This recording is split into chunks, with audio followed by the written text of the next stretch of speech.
কুলাঙ্গার দেখবেন, কুলাঙ্গার বাপ মা না চাইতো যে সন্তান হয়ে গেছে ওই সন্তানকে দেখবেন এলো কুলাঙ্গার। ভিডিওটা দেখেন কুলাঙ্গারে কি বলে।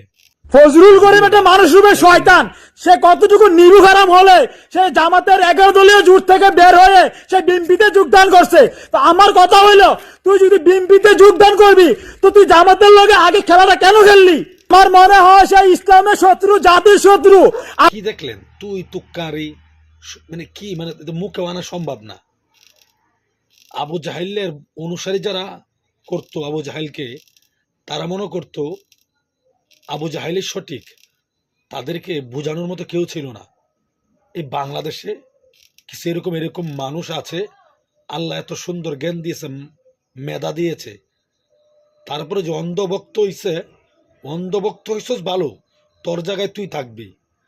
কোনো সম্মানী ব্যক্তিকে এইভাবে তো তুই তুক্কারি করে বাসা এইভাবে তো করা যায় না। আমরা কয়টা ভিডিওতে কারে তুই তুক্কারি করেছি, গালিগালাজ করেছি। এইসব হইল বাপ মার অবৈধ সন্তান। না চাইতে যেসব সন্তানগুলা হইয়া যা, এদের মুখের বাসা এরকম। ভিডিওটি সবাই শেয়ার করবেন।